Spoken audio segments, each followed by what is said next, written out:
Hey, I've been debating whether or not to share this, but I think I need to.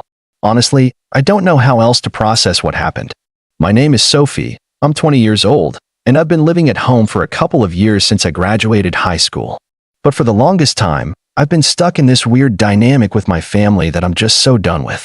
I have two younger siblings, Jason 17 and Emma 14, and as far back as I can remember, they've always been spoiled. My parents have always been super strict with me, everything from chores to expectations about my future, but for some reason, they've let Jason and Emma get away with literally anything. They never have to do chores. They never get any consequences. Meanwhile, I'm over here working a full-time job and coming home to do all the housework every single day. I'll give you a quick rundown of how things usually go at home. I wake up early to go to work, then I come back at night, exhausted. But the moment I walk through that door, the expectation is that I'm going to start cooking dinner, clean the kitchen, do laundry, and sometimes even take care of whatever mess my siblings leave behind. Jason and Emma, on the other hand, sit around watching TV or playing on their phones. They're literally never asked to help, and I've had enough. The situation really blew up last Thursday. I had just gotten off a brutal 9-hour shift at my job. My feet hurt, I hadn't had time to eat, and all I wanted was to lie down for 5 minutes. But as soon as I walked in, I was hit with the unmistakable smell of leftover food. I glanced around and saw Jason's dirty plate sitting right in the middle of the coffee table, crumbs all over it. Now, Jason has this thing where he always leaves his mess everywhere. Plates, wrappers, you name it. It drives me nuts. But at this point, I've just gotten used to it because, honestly, I didn't want to start another fight. But this time, I couldn't do it anymore. I walked past the plate, trying to calm myself, but then I heard my mom from the kitchen. "Sophie, can you come in here and clean up the table?" Jason left his plate again, she called out. Now, in my head, I was already boiling. Why is it always me? Why am I the one cleaning up after everyone? But I tried to stay calm and went into the kitchen. "Mom, I've been at work all day. I'm tired. Jason can clean up after himself for once," I said, not even trying to hide my frustration. She didn't take that well. "Sophie, you're the oldest. You should be setting an example. Just clean it up. You're acting like it's such a big deal." I couldn't believe my ears. "Mom, I'm not a maid. I do all the chores around here while Jason and Emma get a free ride. Why can't they just help for once?" Mom gave me that look, the one where she gets all defensive. "You're overreacting. We don't have time for this. Just clean it up, okay?" I felt my blood start to boil. This isn't just about the plate. You've been treating me like this for years. I'm constantly working, constantly cleaning, and you never ask Jason or Emma to do anything. I'm done, Mom. I'm done being the only one who has to do everything. Her face hardened. "You're just being too sensitive. You're 20 years old now, Sophie. You're an adult. You're old enough to help out without complaining." I felt my heart racing. I'm an adult? Then why am I still stuck in this house, doing all the work, while you coddle them? I gestured toward Jason and Emma, who were both sitting in the living room, oblivious to what was happening. "You're acting like this is such a big deal," Mom snapped again. "You should be grateful you're living here rent-free, instead of complaining. What's your problem?" That was the breaking point for me. The frustration, the exhaustion, and the realization that I wasn't getting anywhere with them hit all at once. "I'm done," I said, before I even fully processed it. "I'm moving out." Mom froze, her eyes wide. "What? You can't be serious. Where are you even going to go?" "I'll figure it out," I said, grabbing my car keys off the counter. "I've saved up for months. I don't need this anymore." My heart was racing, but in that moment, I felt free. My mom called after me, shouting something about how I didn't have to do this, but I couldn't go back. I couldn't keep doing this to myself. I wasn't going to stay and keep being treated like I was invisible.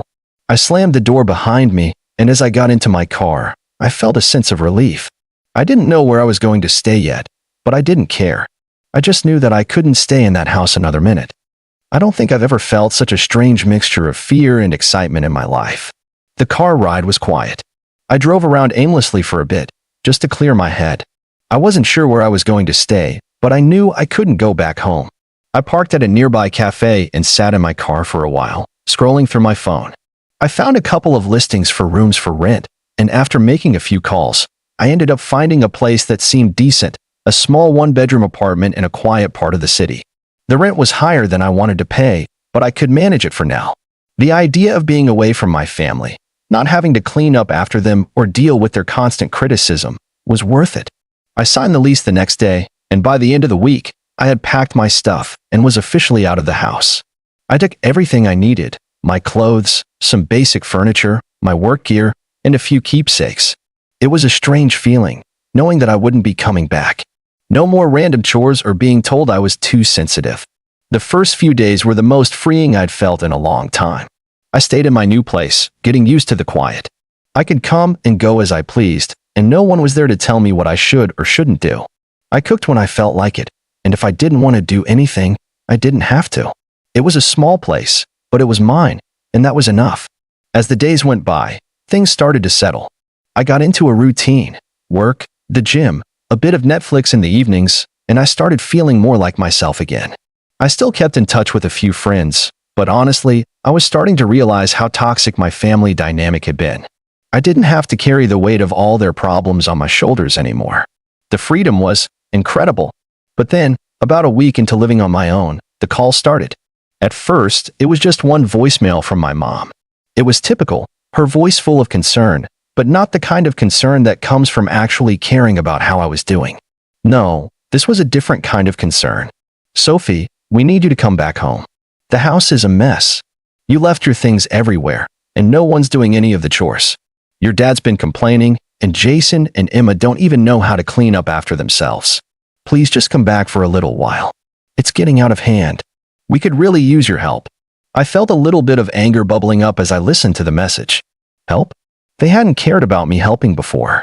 They'd never asked me what I wanted or needed, but suddenly, when the chores weren't getting done, they wanted me back. I didn't call her back. The next day, I got a text from Jason. It was blunt and to the point. "Sophie, Mom says you need to come home and help out. The house is falling apart. Do you even care about us anymore?" I stared at the screen for a while, trying to stop myself from replying with something snarky. But instead, I just put my phone down and shook my head. They didn't even ask how I was doing, or if I was okay. They just wanted a maid. I didn't answer, and the messages kept coming. For the next few days, my parents, then Jason, and even Emma, all started reaching out in some form: texts, voicemails, calls, but it was all the same. They wanted me to come back and take care of things. They were getting desperate. From Mom, "Sophie, please just come back and help clean the kitchen. It's driving us crazy." From Emma, "Sophie, we haven't seen you in so long. We miss you. But also, can you do your laundry when you get the chance?" From Jason, "Sophie, seriously, what's your problem? Mom said you're just being selfish. Just help us out for a bit." I didn't know what annoyed me more, the fact that they were pretending to miss me or the fact that they still couldn't see that I wasn't just their housekeeper. After everything I'd done for them, everything I'd sacrificed, all they cared about was how much work I was doing for them. They didn't care about me. They didn't care about what I wanted. It was just the chores. One night, after my parents left me yet another voicemail, I snapped. I was sitting at home, finally getting some rest after a long shift, when my phone buzzed. I couldn't resist. I called my mom back. "Mom," I started, my voice calm but firm, "I'm not coming back. I'm not your maid, and I'm not going to be the one to clean up after everyone anymore." There was a pause on the other end of the line. "What are you talking about?" she said, her voice defensive. "You're acting ridiculous. The house is a disaster, and your dad's losing his mind. You're the only one who could do anything about it." "No, I'm the only one who ever does anything about it. I've been doing everything for years, and I'm done. If you and Dad want the house to be clean, you need to start actually parenting your kids and teaching them responsibility. I'm not cleaning up after them anymore." "Well, fine," she snapped. "I guess you don't care about the family then." I exhaled sharply. "No, Mom. I care about myself now. And I'm not going to let you guilt trip me into coming back just to do everything for you. I'm done." The call ended with her angrily telling me to stop being selfish. It stung, but I felt a sense of finality. I was never going back to that. The next week passed in a blur of work, workouts, and quiet nights alone in my apartment. For the first time in a long time, I could actually breathe. I didn't have to come home to a house full of demands, guilt trips, and endless chores. But of course, my parents weren't about to let me go that easily. It was a Thursday evening when my phone buzzed with a message from my dad. "Sophie, this is getting out of hand. We've been having to clean the whole house by ourselves. You need to come home and help us, or we won't be able to manage anymore." I stared at the text, rolling my eyes. It was the same old spiel, but this time, it was more direct. They were starting to get desperate, and I could feel the pressure building. I almost considered ignoring it, but I couldn't resist. I had to say something. So, I replied, keeping it as cool as possible. I'm not coming back, Dad. I'm not cleaning up after you all anymore. It's not my responsibility to keep the house in order. There was no response for hours, and part of me thought that maybe they were finally starting to get it. Maybe they were beginning to understand that I wasn't going to be their doormat anymore. But just as I was about to relax, my phone buzzed again, this time with a call from Jason. I was already irritated by their messages, but I picked up anyway, figuring I'd just shut it down quickly. Hey, Jason said, his voice calm but with an edge I didn't like. Why are you being so dramatic about this? You know it's not just about the chores, right? Mom and Dad are really struggling. They need help, and you're just throwing it all away. I rubbed my temples, already exhausted by the conversation before it had even fully begun. Jason, I'm not throwing anything away. I'm done being treated like I'm the only one who can do anything. You and Emma are old enough to start handling your own stuff. Mom and Dad should have been teaching you that. But you could help, he persisted, clearly getting annoyed. You could just come back for a little while, just until things calm down. It's not like you're doing anything important over there anyway. That last part hit a nerve. I'm working, Jason. I'm actually doing something with my life. I'm not sitting around waiting for someone else to take care of me. But you? You sit around all day playing video games and leaving dirty dishes everywhere, and then you expect me to pick up after you. He laughed, like I'd said something funny. Yeah, well, we don't all have jobs, do we?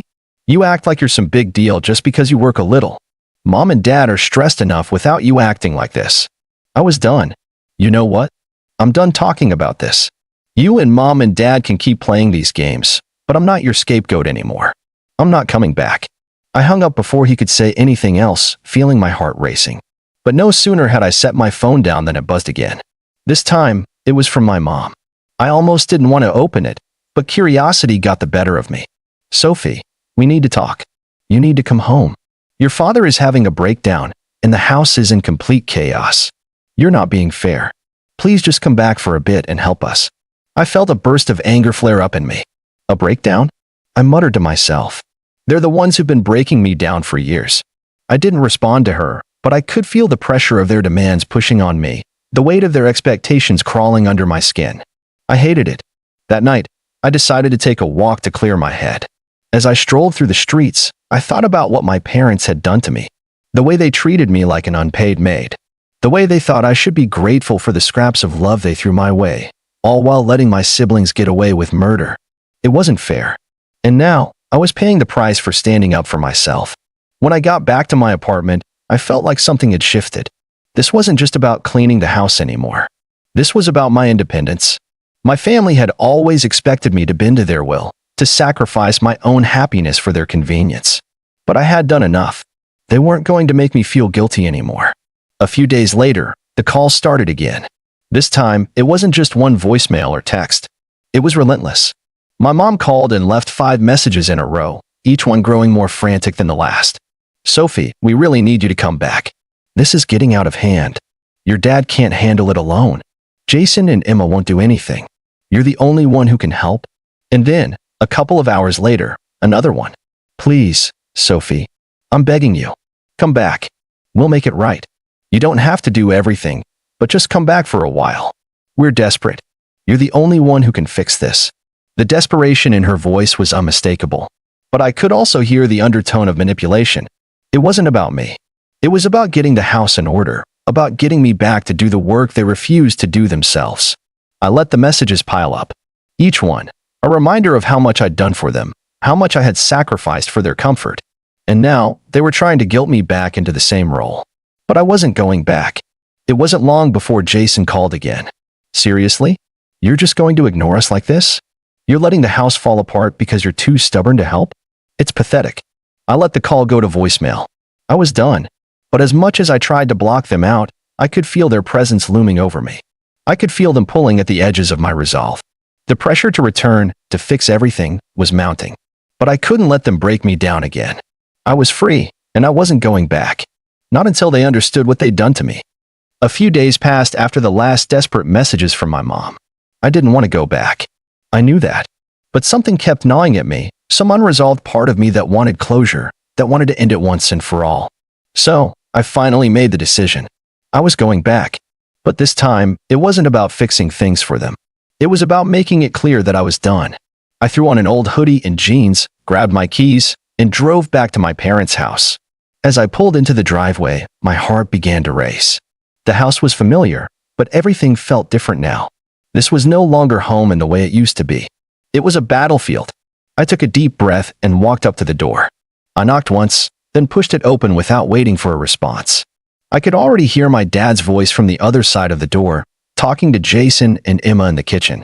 When I stepped inside, the first thing that hit me was the smell. The house smelled stale, like the kind of place you only want to be in if you have no other choice. I didn't bother with pleasantries as I walked into the kitchen. The second I walked in, my parents' faces lit up with surprise, but then with relief. "Sophie, you're back." Mom rushed over, her face practically glowing, thinking I'd come to rescue them.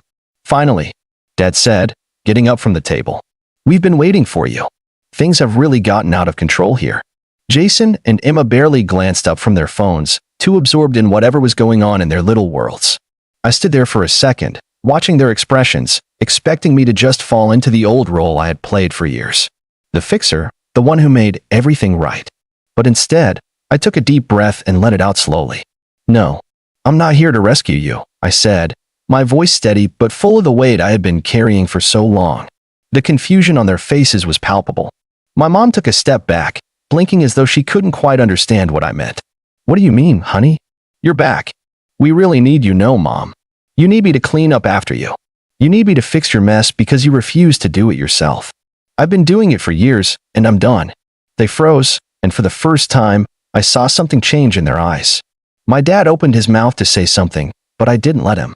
"I'm done being the one who keeps everything together while you all sit back and let me do it," I continued. "I don't want to be the one who has to fix everything all the time, just so you can pretend it's fine." I turned and looked around the kitchen. The counter was piled high with dirty dishes. The trash was overflowing. The floor had crumbs and spills on it, and the sink was filled with unwashed pots and pans. It was a mess. A disaster. "Look at this," I said, gesturing toward the kitchen. "This is what you've been asking me to come back to? This is what you want me to clean up?" Mom stepped back. "We've been really busy, Sophie. Your dad's been sick. And no, stop making excuses. This isn't about me coming back to clean. This is about you all taking advantage of me for years and not once thinking that maybe you should take some responsibility. Jason and Emma are old enough to do their own chores. I don't care if they're still in school. You're the parents. You should be teaching them, not letting me do everything." My dad's face flushed red with anger, but I could see the crack in his usual defensive posture. "We never asked you to do all this for us," he snapped. "You chose to help out. No one made you do it." I felt a burst of frustration, but I didn't let it overtake me. "That's not the point. You've expected it from me, Dad. And I'm done." I looked back at my siblings, who were still glued to their phones. "You two don't get a pass, either," I added, my voice sharp. "I'm not coming back to be your maid. You need to start doing your share. This whole dynamic where I clean and cook and do everything while you all sit back has to end." Jason rolled his eyes. "Wow, dramatic much? Can't you just help us for once?" "Dramatic? I'm done," I said, cutting him off. "I've been doing this for years, and no one's appreciated it. Not once." I turned back to my parents. "I came here today to tell you that I'm done. I'm not coming back. I'm not going to be the one who picks up the pieces every time you mess up. You need to figure this out on your own." They stood there, shocked, staring at me. My mom's lip quivered, and I could see the wheels turning in her head. But it was too late. I had made my decision, and I wasn't going to back down. "I'm leaving," I said, turning toward the door. "Good luck." As I walked out of the house, I could hear my mom calling my name. "Sophie, please. Don't leave. We can fix this." But I didn't turn around. I kept walking, letting the door shut behind me, and I never looked back. I got in my car and drove away, my chest heavy but with a sense of relief I hadn't felt in a long time. I had taken my power back. No more cleaning up after them. No more feeling obligated to fix their problems. It was time to live for me. As I drove away, I felt a sense of finality. I knew I had made the right choice. It wasn't about being harsh. It was about taking control of my life and not letting them drain me anymore. What do you all think? Should I have done this sooner? Or was I right to finally put myself first? Let me know your thoughts.